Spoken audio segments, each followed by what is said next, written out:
चलिए, तो total 4 topics हमें डिस्कस कर रहे हैं। Pollen viability, pollen allergy, cryo preservation and pollen products. तो एक एक करके शुरू करते हैं। तो जो पहला टॉपिक है वो है पॉलन वायबिलिटी। देखिए, वायबिलिटी का मतलब होता है time duration till the pollen have ability to germinate. ठीक है, देखिए जब पॉलिनेशन होता है तो कई ऐसे पॉलन ग्रेन्स होते हैं जो कुछ ही समय में अपने स्टिग्मा पे लैंड कर जाते हैं, लेकिन कभी कभी क्या होता है कि पॉलिनेशन में बहुत सारा टाइम लग जाता है, तो बहुत टाइम बाद ये पॉलन ग्रेन्स अपने स्टिग्मा तक पहुंच पाते हैं। तो ज़रूरी तो है नहीं कि अगर बहुत टाइम लग गया तब भी ये पॉलन ग्रेन जब स्टिग्मा पे लैंड करें तो जर्मिनेट हो ही जाएं। तो वायबिलिटी का मतलब यही है कि कितने समय तक पॉलन ग्रेन स्टिग्मा पे लैंड करने के बाद जर्मिनेट करेगा। Time duration till the pollen grain have ability to germinate. वो समय जब तक कि पॉलन ग्रेन के पास जर्मिनेट करने की क्षमता है उसको पॉलन वायबिलिटी कहते हैं। ये पॉलन वायबिलिटी बहुत ज़्यादा वेरिएबल होता है। जैसे कि बताएं 30 मिनट्स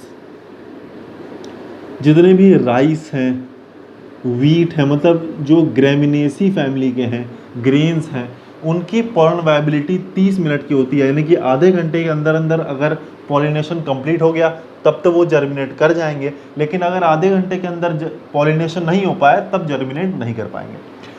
चलिए, तो ये 30 मिनट्स जो हैं वो राइस और वीट के लिए हैं। कुछ ऐसे भी हैं जिनमें 3 to 4 मंथ का पॉलन वायबिलिटी होता है, जैसे कि family Rosaceae, family Leguminosae, family Solanaceae. तो फैमिली सोलेनेसी, रोजेसी और लेग्यूमिनेसी में 3 to 4 मंथ का पॉलन वायबिलिटी होता है, मतलब 3 से 4 महीने तक पॉलन ग्रेन्स के पास एबिलिटी होती है कि वो जर्मिनेट कर सकें। तो बस ये छोटे से 2 पॉइंट हैं और पॉलन वायबिलिटी होता क्या है ये हमें जानना चाहिए। चलिए, तो आगे बढ़ते हैं अपने अगले टॉपिक की तरफ, और वो है पॉलन एलर्जी। देखिए, हम पॉलन एलर्जी की बात करें तो पॉलन ग्रेन्स कुछ ऐसे भी होते हैं जो एलर्जी कॉज करवा देते हैं। ठीक है, और जनरली ये जो एलर्जी होता है वो कैसे एलर्जी है? रेस्पिरेटरी डिसऑर्डर्स हैं। ठीक है, क्योंकि पॉलन ग्रेन्स एयर में पॉलिनेट कर रहे हैं, तो कभी कभी ऐसा होता है कि इन पॉलन ग्रेन्स को अगर हम इनहेल कर लें तो ये रेस्पिरेटरी डिसऑर्डर्स कॉज करा देते हैं। कैसे रेस्पिरेटरी डिसऑर्डर? जैसे अस्थमा करा सकता है, जैसे कि ब्रोंकाइटिस करा सकता है। तो अस्थमा, ब्रोंकाइटिस जैसे रेस्पिरेटरी डिसऑर्डर्स पॉलन एलर्जी के वजह से हो जाते हैं। ठीक है, चलिए एक और उदाहरण है आपको, हे फीवर जो कि एम्ब्रोसिया नाम के प्लांट के पॉलन ग्रेन से होता है।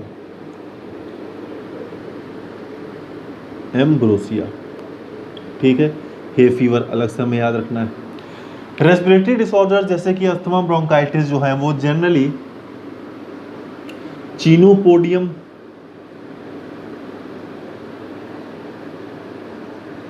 सरगासम और जैसे बताएं कैरेट ग्रास जैसे प्लांट्स के पॉलन ग्रेन से होता है। तो ये कुछ एग्जाम्पल रेस्पिरेटरी डिसऑर्डर कराने वाले पॉलन ग्रेन है, और ये कुछ एग्जाम्पल हे फीवर कराने वाला पॉलन ग्रेन है। तो बेसिकली कह सकते हैं पॉलन एलर्जी क्या है? पॉलन एलर्जी एक ऐसी रेस्पिरेटरी एलर्जी है जो कि पॉलन ग्रेन्स की वजह से होता है, जो कि अस्थमा और ब्रोंकाइटिस जैसे रेस्पिरेटरी डिसऑर्डर है, और कभी कभी हे फीवर भी हो जाता है।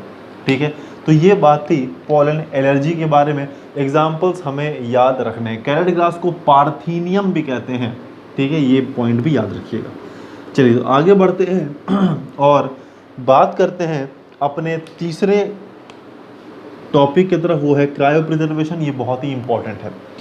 देखिए, पॉलन ग्रेन्स को लिक्विड नाइट्रोजन में, किसमें? देखिए, लिक्विड याद रखिएगा, लिक्विड नाइट्रोजन, ठीक है ना। जनरली गैस आपको लगता होगा नाइट्रोजन गैस है, लेकिन क्रायो प्रिजर्वेशन लिक्विड नाइट्रोजन में होता है। और एक बात और, टेम्परेचर होता है -196 डिग्री सेल्सियस। क्रायो प्रिजर्वेशन का मतलब है कि कुछ इंपॉर्टेंट पॉलन ग्रेन्स, कुछ एसेंशियल पॉलन ग्रेन्स को हम लिक्विड नाइट्रोजन में -196 डिग्री सेल्सियस पे स्टोर करके रख सकते हैं, प्रिजर्व करके रख सकते हैं। उस मेथड को क्रायो प्रिजर्वेशन कहा जाता है।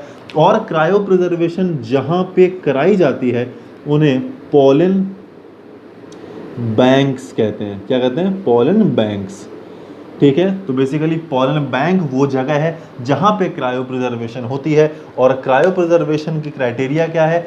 -196 डिग्री सेंटीग्रेड टेम्परेचर होना चाहिए और लिक्विड नाइट्रोजन होना चाहिए। ये बात हम ध्यान रखेंगे, ठीक है। तो एक छोटी सी बात क्रायो प्रिजर्वेशन के बारे में। तो चलिए सीधा बढ़ते हैं अपने लास्ट टॉपिक की तरफ, वो है पॉलन प्रोडक्ट्स। चलिए देखिए, कुछ ऐसे पॉलन ग्रेन्स होते हैं जो कि बहुत ही ज़्यादा यूज़फुल होते हैं न्यूट्रिएंट प्रोवाइड कराने में। क्या प्रोवाइड कराने में? न्यूट्रिएंट्स प्रोवाइड कराने में, ठीक है। और इन न्यूट्रिएंट्स को जो पॉलन प्रोडक्ट से मिलता है, बेसिकली पॉलन ग्रेन से जो मिलता है, उसको टैबलेट्स और सिरप्स के फॉर्म में कंज्यूम किया जाता है, ठीक है। पॉलन प्रोडक्ट यानी कि जो न्यूट्रिएंट्स हैं उनको टैबलेट्स और सिरप्स के फॉर्म में कंज्यूम किया जाता है। और ये जो है यूज़ कहाँ आते हैं? तो बोला जाएगा ये यूज़ आते हैं एथलीट्स और रेस हॉर्सेस, यानी कि जो घोड़े दौड़ते हैं रेसेस में। एथलीट्स जो दौड़ते हैं रेस में और जो घोड़े हैं जो दौड़ते हैं रेस में, उनके परफॉर्मेंस को बढ़ाने के लिए इन टैबलेट्स और सिरप्स का यूज़ किया जाता है, जिनमें न्यूट्रिएंट्स होता है। और ये न्यूट्रिएंट्स आते कहाँ से हैं? तो पॉलन ग्रेन से आते हैं। तो ये कुछ छोटे से टॉपिक्स हैं जो हमने आज यहाँ पे डिस्कस किया है, जो कि पॉलन वायबिलिटी है, पॉलन एलर्जी है, क्रायो प्रिजर्वेशन है और पॉलन प्रोडक्ट है। देखिए, इनसे जनरली बोर्ड में अगर बात करें तो इन चारों टॉपिक से जनरली शॉर्ट क्वेश्चंस आते हैं 1 मार्क्स या 2 मार्क्स में। और नीट की बात करें तो इन टॉपिक से क्वेश्चन आते हैं, और ख़ास करके pollen allergy, viability, cryo preservation से क्वेश्चन आता है। पॉलन प्रोडक्ट से उतना क्वेश्चन नहीं आता, हाँ, लेकिन आ सकता है। लेकिन बेसिकली ये 3 टॉपिक तो बहुत ही इंपॉर्टेंट है।